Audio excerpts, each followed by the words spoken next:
Si Frank Shaw ay isa sa mga pinakamahusay na opisyal ng pulisya ng Boston sa kanilang departamento.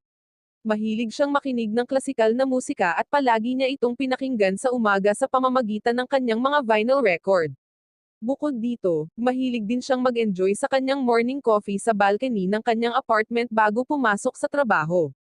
Noong umagang iyon, tumawag si Frank mula sa kanyang anak na si Jasmine na nagpaalala sa kanya na huwag kalimutan na pumunta sa kanyang paaralan dahil magpe-perform siya ng kanta sa kanyang school event sa araw na iyon. Si Frank at ang kanyang kasamahan, si Detective Doug Slater, ay pumunta sa isang container area. Mayroon silang misyon na arestuhin ang isang sospek sa pagpatay na nagngangalang Jimmy, at nang matagpuan nila ito, napagtanto ni Frank na lalaban si Jimmy. Tumakas si Jimmy, kaya naghiwalay sina Frank at Slater para habulin siya. Nang makita ang uri ng baril na ginagamit ni Jimmy, naniwala si Frank na 3 bala na lang ang natitira sa baril ni Jimmy dahil 3 beses nang nagpaputok si Jimmy habang tumatakbo palayo. Sinubukan ni Frank na guluhin si Jimmy para maipaputok niya ang natitirang 3 bala. Naubusan ng bala si Jimmy at na-corner, huhulihin na sana siya ni Frank, ngunit isang hindi inaasahang insidente ang nangyari. Simula noon, ganap na nagbago ang buhay ni Frank bilang isang pulis. 11 buwan na ang lumipas mula noong pangyayaring iyon. Nasa magkaibang departamento na ngayon sina Frank Shaw at Slater. Lumipat si Slater sa unit ng narcotics habang si Frank ay nanatili sa criminal unit, ngunit ginugugol niya ang karamihan sa kanyang oras sa kanyang opisina. Dahil sa pinsala sa ulo sa panahon ng insidente, nakaranas si Frank ng pinsala sa kanyang pandinig. Noong panahong iyon, gumagamit si Frank ng hearing aid, ngunit madalas na masira ang aparato, na nagiging sanhi ng pagkabingi ng kanyang mga tainga at nahihirapan siyang umangkop sa kanyang kalagayan. Dahil alam ni Jasmine ang kalagayan ng kanyang ama, palaging nagsasanay ng sign language si Jasmine sa kanyang ama sa pamamagitan ng video call. Kahit labag sa loob ay ginawa pa rin niya ito habang nagtatago dahil nahihiya siya kung malalaman ito ng kanyang mga kasamahan. Sinabi rin ni Jasmine sa kanyang ama na sa susunod na Biyernes ay magtatanghal siyang muli sa kanyang paaralan, ngunit sa pagkakataong ito, sa mabigat na puso, tumanggi si Frank na pumunta dahil talagang galit na siya ngayon sa mga tao. Hindi niya binanggit kung bakit siya nagagalit sa mga tao, ngunit nadama lang ni Frank ang galit dahil sa tunog ng printer sa kanyang opisina. Palagi niyang hinihintay ang tunog ng pagtugtog ng gitara ni Jasmine, ngunit hanggang ngayon ay hindi niya ma-enjoy ang classical music na gustong-gusto niya. Pagkatapos ng ibinaba ng kanyang anak ang video call, muling nasira ang hearing device ni Frank, na nagparamdam sa kanya ng lagim ng mundong walang anumang tunog. Pagkatapos nito, binisita ni Frank ang kanyang doktor upang ipasuri ang kanyang mga tainga. Sa kasamaang palad, ipinaalam sa kanya ng doktor ang masamang balita, ang mga nerves sa pandinig ni Frank, na dati ay nakakarinig ng 50% ng mga tunog, ngayon ay nagpapahintulot sa kanya na marinig lamang ang 30%. Nag-alala ang doktor dahil ilang sandali lang ay tuluyan nang mawawala ang pandinig ni Frank. Iminungkahi niya na ipagpatuloy ni Frank ang pagsasanay ng sign language. Kahit nakakailang, ipinakita ni Frank ang kanyang limitado na kakayahan. Hindi makapaniwala si Frank sa masamang balitang natanggap niya. Mula noong araw na iyon, hindi na nagtrabaho si Frank sa labas ng opisina at nabuhay ang kanyang mga araw sa kawalan ng pag-asa. Hanggang isang araw, sumulpat si Slater sa kanyang harapan. Agad na ipinarating ni Slater ang kanyang intensyon. Ngayon sa unit ng anti-narcotics, nakatanggap si Slater ng isang ulat noong umaga tungkol sa isang pagpatay sa pagitan ng mga nagbebenta. Isang babaeng nagngangalang Eva ang saksi sa insidente 2 araw na ang nakakaraan. Kailangan ni Slater si Frank dahil bingi at pipi si Eva, at kailangan niya si Frank na kumilos bilang tagasali ng sign language para kunin ang impormasyon mula kay Eva. Gayunpaman, napagtanto ni Frank na ang kanyang mga kasanayan sa sign language ay hindi mahusay, kaya tumanggi siya. Bukod dito, nakaramdam siya ng desperasyon sa kanyang kalagayan at nagpasya na siyang magretiro sa malapit na panahon. Ngunit nagbago ang isip niya nang makita niya ang determinasyon at katiyakan ni Slater, na nagmumungkahi na ang misyong ito ay maaaring patunayan na si Frank ay karapat-dapat pa ring magtrabaho sa larangan. Long story short, dumating sina Frank at Slater sa apartment ni Ava, na nakatakdang e-demolish sa malapit na panahon. Si Ava mismo ay nag-iimpake, naghahanda na lumipat sa kanyang bagong apartment. Tahimik ang gusali, iilan na lang ang natitira, bagaman ang isa sa kanila ay madalas na tumutugtog ng musika na may malakas na volume. Ang malakas na musika ay nakaabala kay Slater, ngunit si Frank ay tila hindi naapektuhan dahil binawasan niya ang volume ng kanyang hearing aid. Nakilala nina Frank at Slater si Ava, at sinubukan ni Frank na makipag-usap sa kanya gamit ang sign language. Napagtanto na si Frank ay isang walang kakayahan at baguhang tagasalin, pinalayas sila ni Ava. Nang hihinayang, inamin ni Frank na bago pa lamang siya naging pipi, at nahihirapan pa siyang magsanay ng sign language.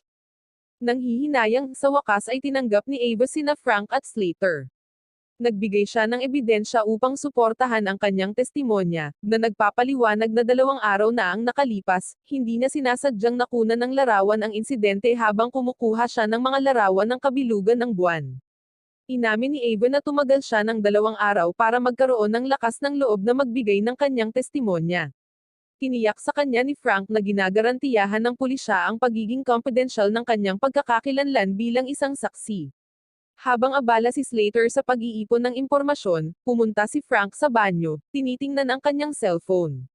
Sa banyo, napansin ni Frank ang isang butas sa dingding at natagpuan ang isang gamot na karaniwang ginagamit bilang pangunang lunas para sa labis na dosis. Ang pagtuklas na ito ay naghinala sa kanya na si Ava ay maaaring isang adik. Pagkatapos naghiwalay sina Frank at Slater, bumalik sa kani-kanilang departamento. Sa kanyang pag-uwi, napagtanto ni Frank na naiwan niya ang kanyang cellphone sa banyo ni Ava. Dahil kailangan niya ang kanyang cellphone para sa kanyang hearing aid, bumalik siya sa apartment ni Ava, ngunit ang narcotics mafia na nakunan ni Ava ng larawan ay papunta rin sa parehong lugar. Ang mafia, na pinamumunuan ng isang lalaking nagngangalang Mason, ay naglalayong patahimikin si Ava bago siya makapagbigay ng testimonya sa pulis. Si Mason, na naghihinalin na si Ava ay hindi pa nagbibigay ng kanyang testimonya, ay nag-utos sa kanyang mga tauhan na isagawa ang kanyang pagkamatay bilang isang overdose.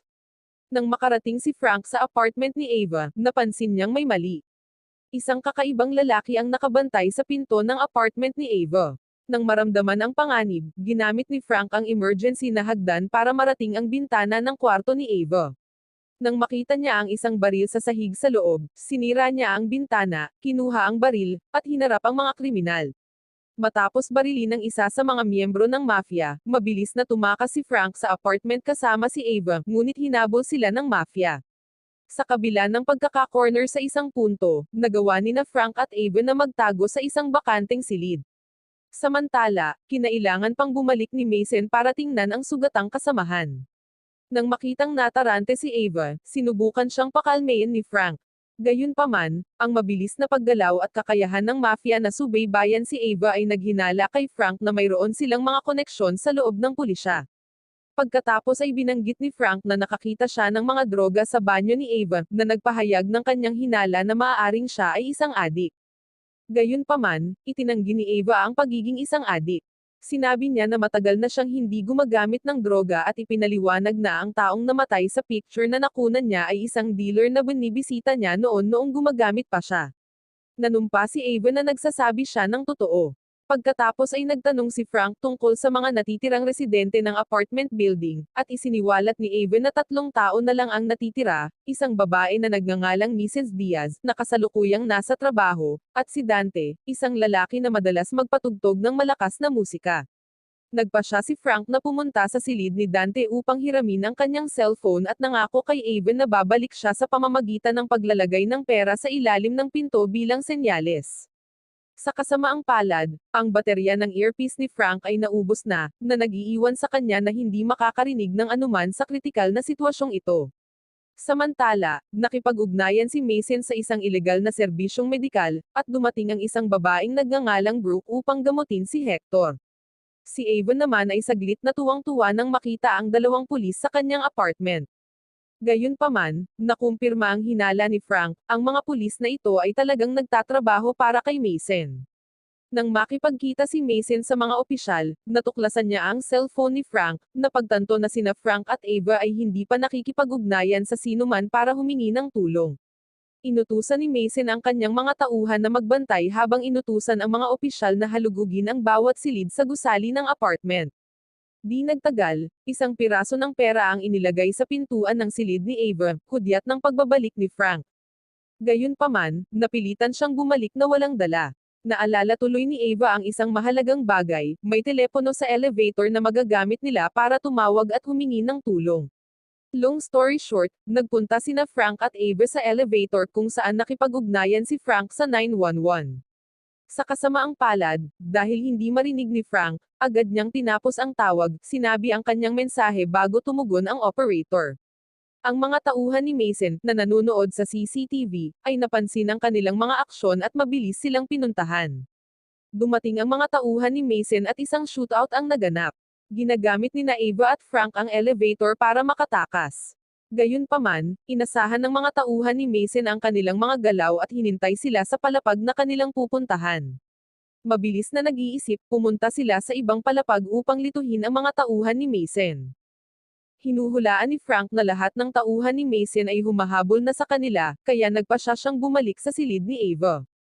Nandoon pa rin si Hector, walang magawa, ngunit hawak ni Brooke na hostage si Ava. Si Frank, na hindi makakarinig, ay hindi napansin ito. Gayunpaman, napagtanto ni Hector na may kapansanan si Frank sa pandinig.